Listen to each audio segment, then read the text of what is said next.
TESOL Pop, Season 1, Episode 2, Remastered. Hi, it's Laura here. As part of our 5-year anniversary here at TESOL Pop, we're working back through the archives to remaster earlier episodes to make them clearer and easier to listen to. This episode from Season 1 focuses on finding LGBTQ+ inclusive communities as a travelling TESOL teacher. While some things have changed since we recorded this episode back in 2018 in Hong Kong, Bryan's story and experiences still remain relevant to today.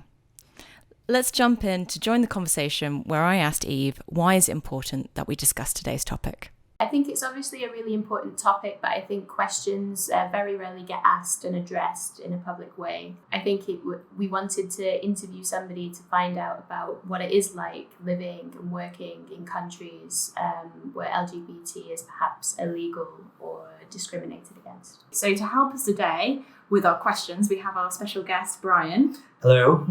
Bryan, would you like to introduce yourself briefly and just say where you've worked as a teacher and trainer? Yes, I've worked in Taiwan, Hong Kong, and also Tunisia, and a bit in Europe as well, and in Dubai. So could you tell me maybe a bit about the countries that you've lived in and the particular stance on LGBT?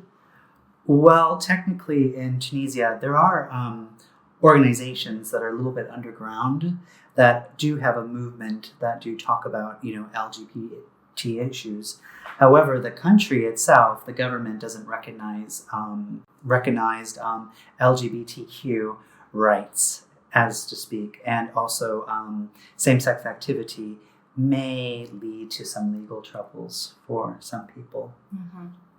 And you also lived in Taiwan for a while, didn't you? Could you tell me a little bit about that? Yeah, Taiwan was probably a bit more liberal when it comes to LGBTQ. And recently, as you've seen, they've now legalized gay marriage. Yeah. When I lived there in 2003, it was still a movement that was very much still happening, but it was a bit more open. I would say it was a bit more similar to our Western counterparts. And again, people there were didn't necessarily discuss it, in the workplace, but it still was known as where I feel maybe in some places in other parts of the world you may be a bit more discreet, and it's not as seen, I would say. Did you have any reservations before you went to places like Tunisia or even Taiwan back in the early noughties, going there as a member of the LGBT community, and how that may affect your work or your quality of life there? It's definitely something I thought of, but I didn't think it was my overall deciding factor. I think there's a lot of, misconceptions about that. Well, if the government feels a particular way, that means the people obviously feel that way. And that wasn't necessarily the case in countries that were a bit more conservative. In fact, I found just as many open local people who got to know me, became my friend, and didn't take any issue with being gay, straight, or bisexual. So in countries where there is a lot of discrimination against LGBT, is there still a sense of community there? Well, that's an interesting question because I never felt like my life was in jeopardy where I lived.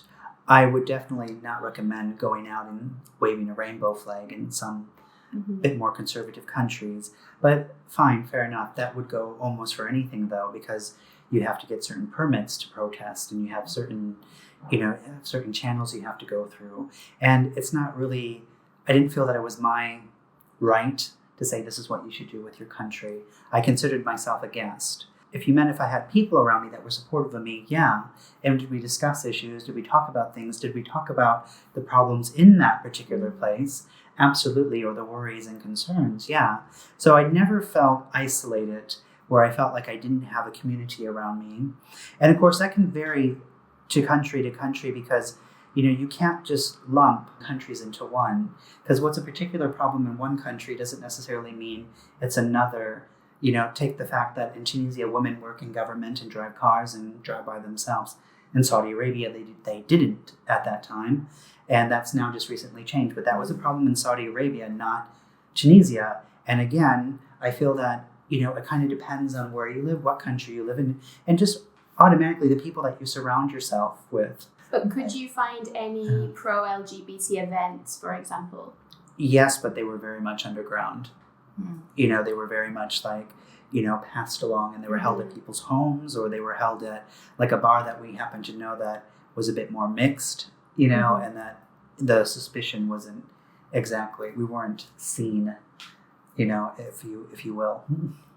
So talking about employers, did you ever feel like, that your employers showed any prejudice against you, or that being gay hindered your progress at all at work? I felt supported by the company I worked for. The British Council has very strong, workers' rights, I would say, and very supportive of gay and lesbian couples. However, due to country laws, though, you may not be able to bring your partner to certain countries. And that's not the fault of the council. That's just the country where they don't recognize gay marriage. In fact, Hong Kong does not recognize gay marriage. So you're not even technically allowed to marry in Hong Kong. But even a country as, international as Hong Kong, LGBT rights or LGBTQ rights are also still developing here, and with employers, though, with some employees, they do have protection. With other employers, they don't. Bit of a personal question now. What about relationship prospects? Do you think that you could have found a long-lasting, satisfying relationship in North Africa if that is what you wanted to do? Well, I couldn't find one in the U.S. I couldn't find one in North Africa. I don't know if it was really the country itself. I think it's just me. But I have friends that have relationships in North Africa that have been together for a long time. Like I said, I don't think they advertise the relationship, but obviously they're close friends, and the family that is accepting of it know of their relationship and stuff. But it is on the down low. I do think you can find lasting relationships. However, you do have to understand that it does come with a little more complication, perhaps. It's not always easy. But that could be anywhere in the world in some sense, where people aren't necessarily comfortable with themselves. Yeah. But I feel like, personally, this may be true or not true, it's really subjective, is that I feel that there's more complications when someone isn't out to their family or has could potentially face legal problems, especially maybe even stricter countries, that really have a problem with that. So again, it depends where you are, depends on the government at that time. It also depends on, that person, and how comfortable they are. For listeners that may be of the LGBT community that are listening today, do you have any advice for them that you wish people had given you before you travelled to different countries and places?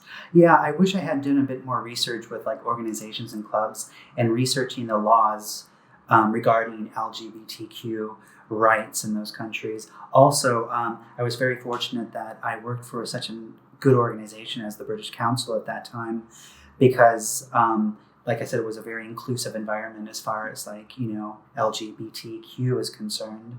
And I hadn't researched that myself. I just happened to be fortunate. So I would highly, highly suggest what type of organization you're working for, especially if they hold different principles and beliefs, because there's a lot of different types of NGOs working out there, a lot of different types of missionaries that employ English teachers. You don't want to get into a position where perhaps you'd feel uncomfortable or, that was kind of limiting in your self-expression, if that's a problem for you.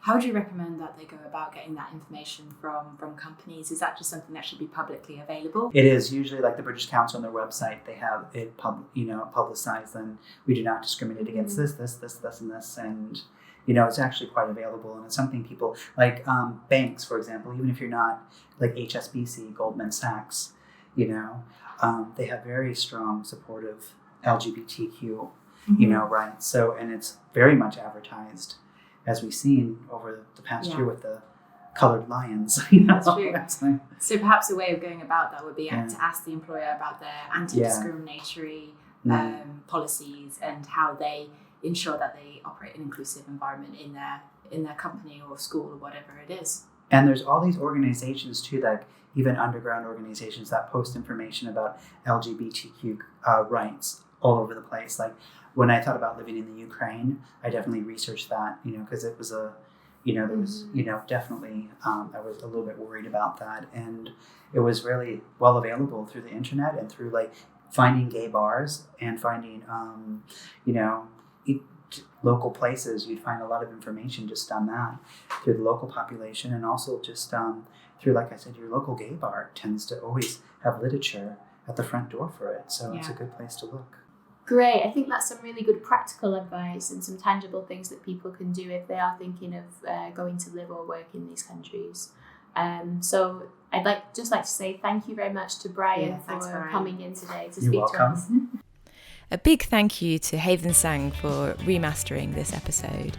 To support the work we do at TESOL Pop, you can leave a rating and review wherever you listen to the podcast, or share today's episode with your teaching community, or even buy us a coffee at ko-fi.com/TESOL Pop.